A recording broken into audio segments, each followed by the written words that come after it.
Muy buenos días, chicos.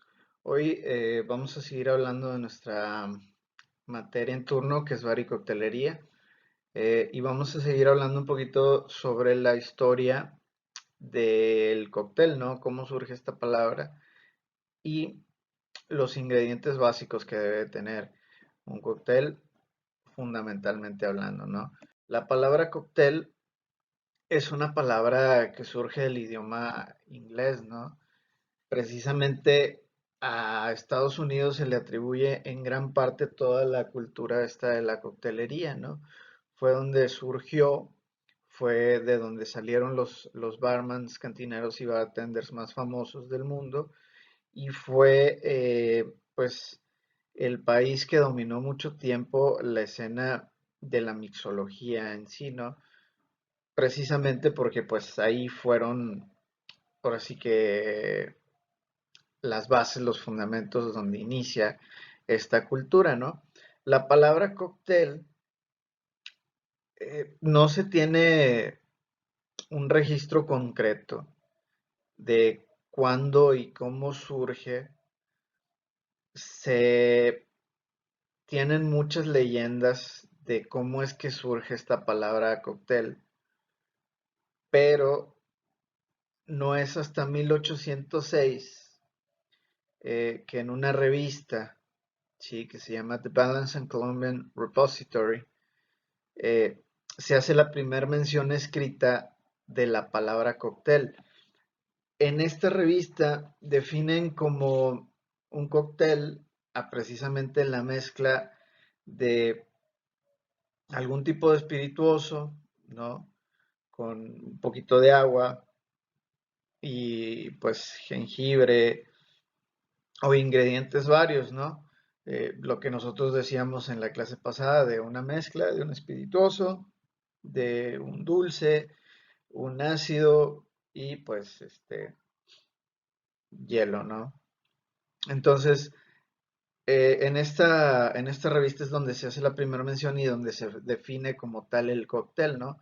Pero antes de esta revista, la palabra cóctel ya había sido mencionada supuestamente, no se tiene nada escrito antes de esta fecha, pero lo que sí hay son leyendas y una de las primeras leyendas es que en la época colonial de Estados Unidos, en los bares, los dueños de estos bares o los encargados de estos bares tenían pues la costumbre de servir directamente del barril sus destilados a las personas que iban y tomaban ahí a su lugar, ¿no? Antes ellos no utilizaban tanto las botellas, sino que compraban el barril grande y de ahí lo iban sirviendo, los distintos tipos de destilados que tenían, que podía ser ron, ya existía ahí, por ejemplo, los mezcales o el antecesor del tequila, el tequila mismo, eh, whisky, ginebra. Entonces ellos compraban barriles de esto y ahí iban sirviendo. Llegaba un punto en que nada más les quedaban pues los cascos vacíos con las colas, por así decirlo, o el chorrito ese que te sobra siempre al final de la botella. Entonces se dice, según esta leyenda, que lo que hacían los dueños era agarrar esos sobrantes que ellos les llamaban tailings, que quedaban en sus barriles vacíos, que ellos le llamaban cask, y las personas llegaban y pedían un cocktail, ¿no? Que era un cask tail, que era precisamente la mezcla de todas las colitas o de todos los sobrantes de cada barril, pues el dueño los juntaba en uno solo y quedaba así como, pues técnicamente unas aguas locas, ¿no? Entonces llegaba la gente y pedía estos cócteles. Esa es la primera leyenda, no está constatada, pero sí es así como, pues decir la llorona, ¿no? Otra leyenda que existe sobre de dónde surge la palabra cóctel es de la copa francesa Cocktier, ¿no? Que era una copa en donde se solía servir el ponche o los cócteles de esa época, que también era la época colonial de Estados Unidos. Estas copas, que eran unas copas chiquitas como en forma de cáliz, se utilizaban para servir estos cócteles y recibían este nombre, pero los gringos pues no estaban acostumbrados a decir el nombre así en francés. Entonces ellos deformaron la palabra y le pusieron cocktail, ¿no? Entonces de ahí surge otra leyenda de que los cócteles se llaman así por la copa en la que se servían, ¿no? Otra leyenda más nos dice que, por ejemplo, en la antigüedad había en los cabarets una señora, una dueña de un cabaret, que servía estos tragos, los cócteles, decorados con plumas de aves exóticas, ¿no? Entre ellas, obviamente, las colas de los gallos, que ya ven que son muy, muy vistosas, ¿no? Entonces, se servía el trago, se decoraba con plumas de aves exóticas y de ahí surge la palabra cocktail, ¿no? Porque cock es gallo, tail es cola, ¿no? Eh, la leyenda más aceptada es la leyenda de los caballos. A los caballos en ese tiempo se les daba jengibre o se les daba limón, a veces les daban chile para que los caballos pues se estimularan, ¿no? Se despertaran, por así decirlo. Y cuando les sucedía esto a los caballos, de que se despertaban, lo que hacían era que levantaban un poquito la cola. Entonces, de tener la cola hacia abajo, como cuando tienes un perrito regañado, paraban la cola, pero como la cola caía en forma de cascada, parecía una cola de un gallo, ¿no?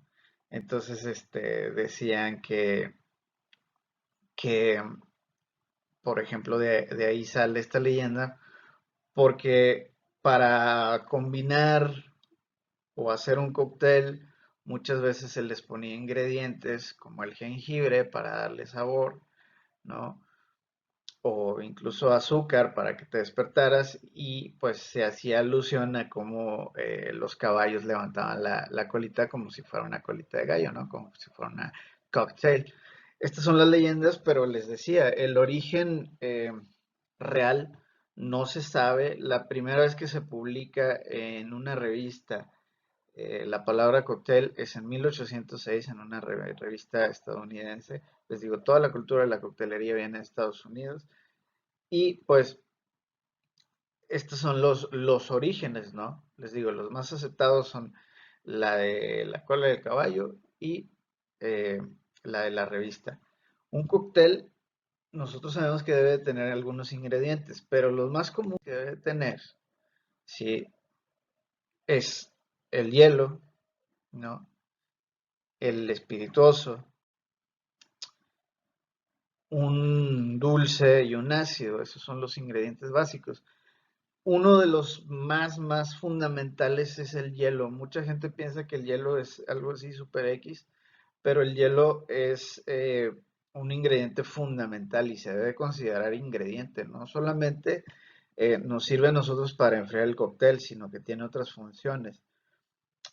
Hielos en bar, vamos a ver que se utilizan de distintos tipos, pero los que más utilizamos comúnmente van a ser en forma de bloques, estos que compramos en la fábrica de hielos o algunos bares fabrican sus propios bloques de hielos, los cuales son cortados y les dan forma, pues dependiendo de lo que ellos necesiten para el cóctel.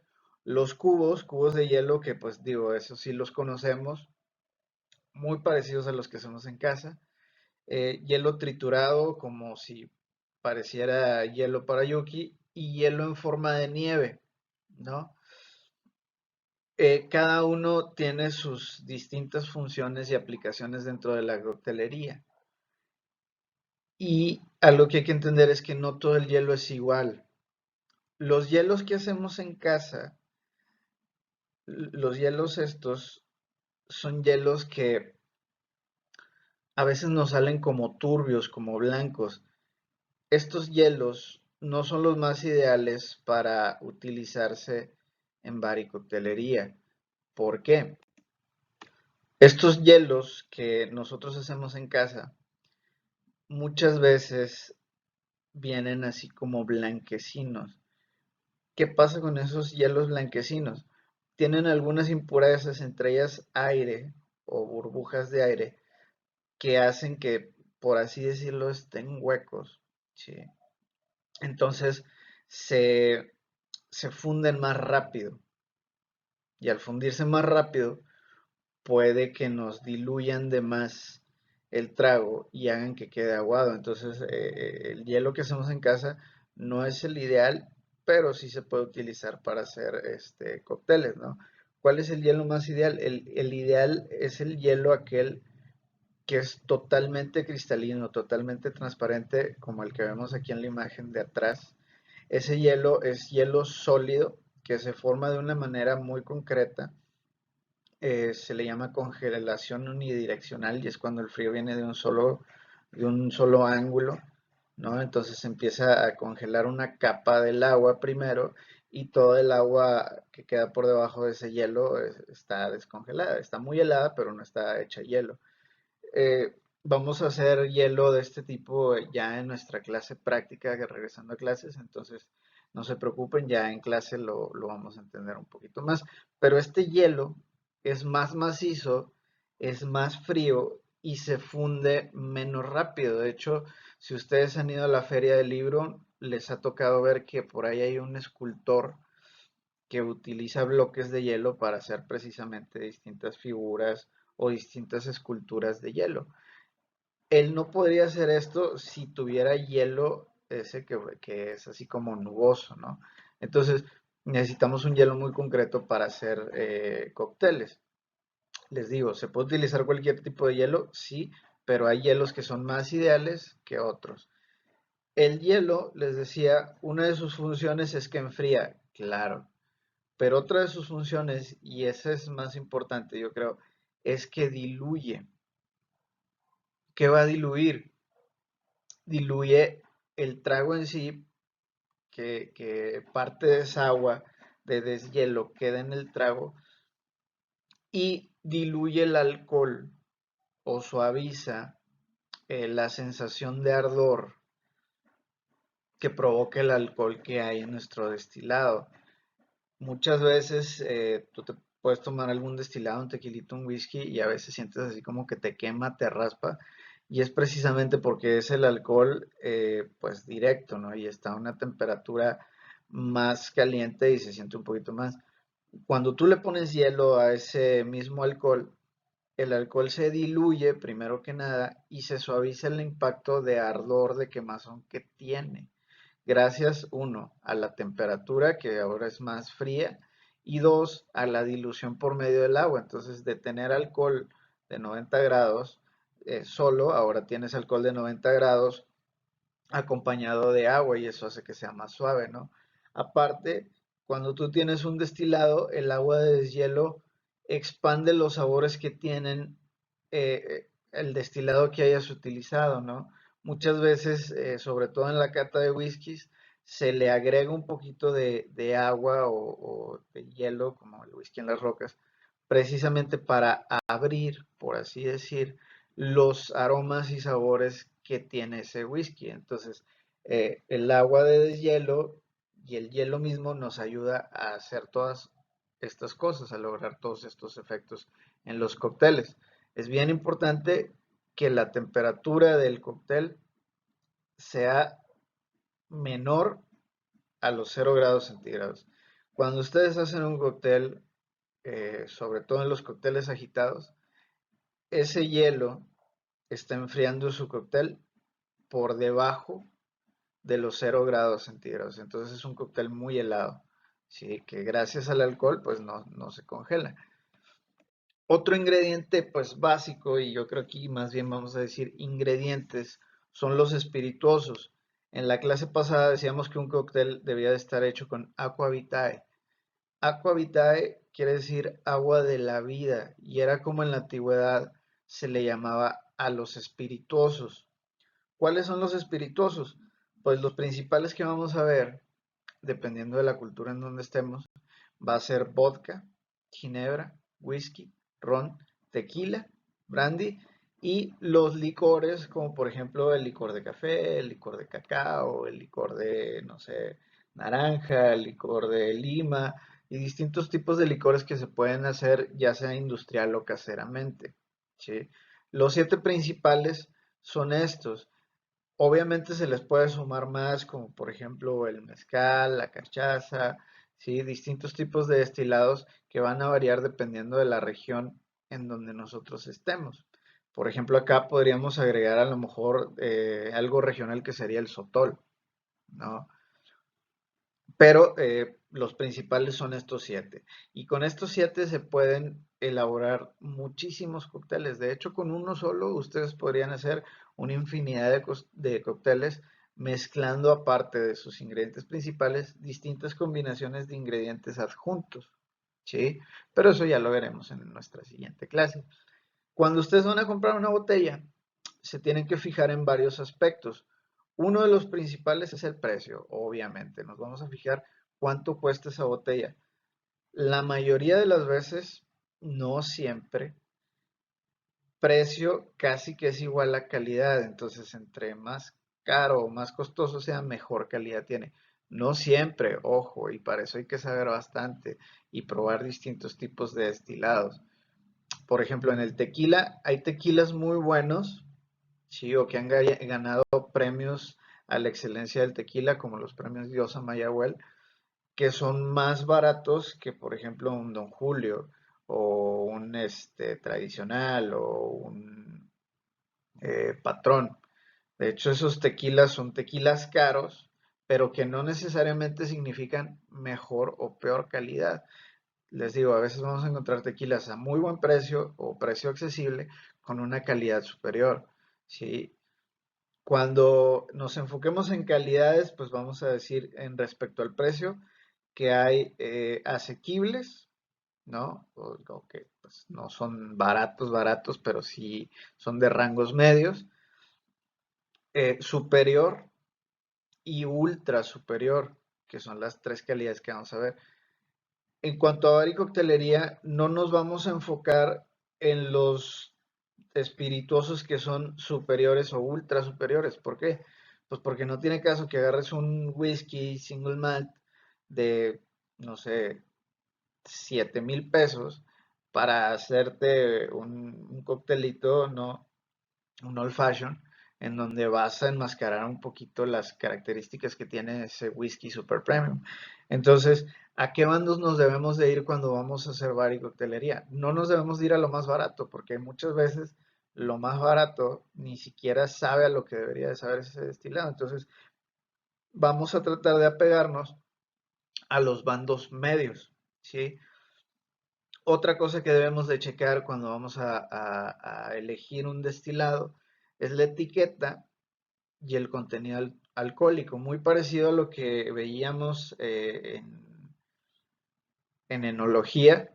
En la etiqueta nos vamos a fijar de dónde viene, cuántos grados de alcohol tiene, quién lo fabrica, y aparte nos vamos a fijar en otra cosa que sería la edad, ¿sí? El contenido alcohólico nos va a determinar a nosotros qué tan fuerte o suave se va a sentir ese traguito. La zona y todo nos va a ayudar a identificar las características que tiene ese destilado, pero la edad nos va a determinar a nosotros no solo cuánto tiempo pasó en barrica, ¿sí? Si es que pasó en barrica, nos va a determinar también los sabores adyacentes o adjuntos que vamos a encontrar. Vámonos a los tequilas, que yo creo es algo que todos hemos probado. Si tú pruebas un tequila blanco, vas a encontrar notas sobre todo al agave, ¿no? Al agave azul. A lo mejor algunas notas así como cítricas o frescas o como a paja o a césped. Pero lo que no vas a encontrar van a ser notas a madera, a vainilla, a humo. ¿Por qué? Porque una vez que lo reposas en barrica, empieza a agarrar todos estos sabores. El tequila blanco, les digo, tiene un sabor así como muy limpio comparado con el tequila reposado, que es el dorado, ¿no? que ya sabe un poquito a maderita, y si lo comparamos con un añejo, pues el añejo todavía va a saber más. ¿Qué diferencia va a tener aparte? El tequila blanco se va a sentir más alcoholoso y el tequila reposado y añejo se va a sentir menos alcoholoso, ¿verdad? Esto obviamente por el tiempo que pasa en la barrica, y así le va a pasar a todos. Hay un destilado que no se suele reposar en barrica, que es precisamente el vodka. El vodka siempre es blanco, siempre es joven, e igual la ginebra, ¿no? Que son así como eh, del continente allá europeo. Pero la edad nos va a determinar a nosotros qué tipo de características aromáticas y de sabor va a tener ese destilado. A mí, por ejemplo, los cócteles, sobre todo con tequila, me gusta mucho hacerlos con tequila blanco, por ejemplo, la margarita, la paloma, porque no aporta ese sabor como a madera, ¿no? Que a mi opinión se siente así como que pues sí, ya es un tequila más viejón. A mí me gusta más utilizar tequilas blancos para hacer cócteles así como frescos, donde yo lo que quiero que resalte es precisamente ese acidito del cítrico o esas flores o esos sabores de las frutas que yo le meto, ¿no? Otra cosa que debemos de checar es el estilo. Y aquí yo creo es lo que más vamos a batallar, porque la única manera de identificar qué estilo tiene un destilado es probando varios destilados. Si ustedes agarran un vodka, Stolichnaya, un vodka Jotland, un vodka Oso Negro, y prueban los tres, aunque los tres sean vodkas, los tres van a saber distintos. Unos van a saber más amargos, otros van a saber más dulces, otros van a saber más suaves, pero los tres son vodka. La diferencia es el estilo que tiene ese mismo vodka, que es el mismo destilado. Hay un vodka francés, eh, no recuerdo el nombre, pero creo que es Grey Goose, que este vodka, contrario al vodka ruso, se siente más suave, ¿sí? A lo mejor un poquito menos amargo, pero esa identificación de los estilos del vodka o el estilo del destilado solamente lo vamos a encontrar probando distintos estilos o tipos o etiquetas de un mismo destilado de una misma edad. Ustedes pueden agarrar el mismo tequila blanco, pero de distintas marcas, y cada uno va a saber distinto. Entonces, esa es la característica más difícil de identificar en cuanto a la cata de destilados, y es algo que ustedes se deben de dar a la tarea para saber cuál es el que me conviene más para hacer cierto cóctel, ¿no? Los licores, les digo, los licores hay de muchos sabores. Nosotros podemos hacer o ya hemos hecho los nuestros, y sirven precisamente para añadir sabor a nuestros cócteles, ¿no? Los últimos dos ingredientes que vamos a incluir en un cóctel son los dulces y los ácidos. La mayoría de los cócteles tienen un balance entre alcohol, dulce y ácido, ¿no? Si por ejemplo vemos una margarita, vamos a ver que tiene, claro que tequila, tiene jugo de limón, tiene algún endulzante que pudiese ser azúcar o jarabe, y licor de naranja o triple sec. Ahí vemos que se utilizaron todos los ingredientes y obviamente se hace agitado, se enfría y se diluye con hielo. Si ustedes ven una paloma, vamos a ver más o menos la misma combinación de ingredientes. En la mayoría de los cócteles, ojo, la mayoría de los cócteles van a llevar estos ingredientes. El jugo de un cítrico, preferentemente o usualmente limón o lima, y algún tipo de endulzante que pudiese ser azúcar. Azúcar es lo más común que vamos a ver que se utiliza. Pero no necesariamente tiene que ser azúcar, sino que puede ser cualquier edulcorante, cualquier cosa que endulce. Tú puedes agarrar la misma base de la margarita, que es limón, tequila, triple sec, y todo agitarlo en tu coctelera, pero yo puedo cambiar el endulzante. Puedo agarrar en vez de jarabe miel de agave, puedo agarrar en vez de miel de agave miel de abeja, miel de maple, mermelada, si stevia, si tú quieres. depende de cada quien qué tipo de edulcorante va a utilizar y dependiendo del perfil que vamos a crear de nuestro cóctel, ¿no? Entonces, no se casen con la idea que azúcar quiere decir, uno, azúcar en forma de cristales o azúcar granulada, sino que se pueden hacer jarabes con esa misma azúcar, jarabe de canela, jarabe de anís, jarabe de clavo, una combinación de jarabes, jarabe de chile, jarabe de miel también. Entonces se pueden utilizar muchísimos azúcares para endulzar nuestras bebidas o edulcorantes de otro tipo, como les decía, mermeladas, mieles, etcétera. Los cítricos vamos a encontrar que mayormente se va a utilizar limón y lima, pero también puede utilizar toronja, puede utilizar naranja, y es una parte fundamental del cóctel porque la mayoría de los cócteles que nosotros hacemos tienen todo el espectro de sabores que nuestro paladar y las papilas gustativas pueden percibir. Fíjense muy bien la próxima vez que prueben un cóctel para ver si ese cóctel está bien balanceado. Un cóctel no debe de ser puro alcohol, no debe ser puro ácido ni puro dulce, sino tiene que ser un balance entre todos los ingredientes. Y bien importante, estar a una temperatura adecuada de servicio gracias al enfriamiento del hielo. Si tú haces un cóctel y dejas que se quede ahí un rato en barra, ese hielo se sigue derritiendo y va a aguar tu trago. Va a hacer que sepa, de más de diluido, va a hacer que sepa como agua. ¿Sí? Si yo, por ejemplo, hago un cóctel que no lleva hielo, sino que solamente va agitado y se sirve en una copa sin hielo, si yo esa copa la tengo caliente, va a cambiar la temperatura del líquido que yo ya enfrié y el trago va a saber distinto. Si yo no saco los tragos inmediatamente después de que los sirvo de barra, de aquí a que los sirve y llegue a mi comensal, ese trago va a cambiar de sabor. Entonces, aparte del balance que debe de tener entre todos sus ingredientes, debemos de checar que la temperatura a la cual llega nuestro comensal sea la adecuada, ¿sí? Estos son los ingredientes básicos. Obviamente vamos a seguir hablando más ya en la práctica de nuestros cócteles y de nuestra materia de bar y coctelería, pero esto es lo básico que tienen que saber, sobre todo antes de entrar a la barra, ¿sale? Ya nada más por último,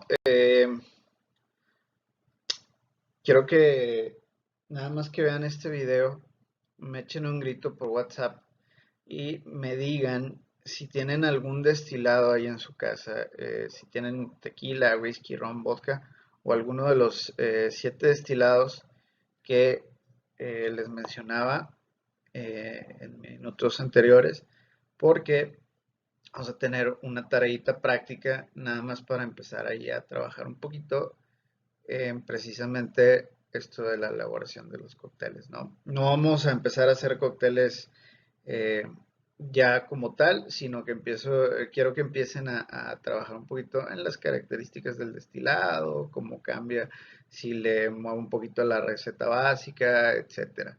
¿Sale? Entonces, me echan un grito por WhatsApp, me dicen qué destilado tienen y nos vemos mañana. Cuídense mucho, chicos, y que estén muy bien.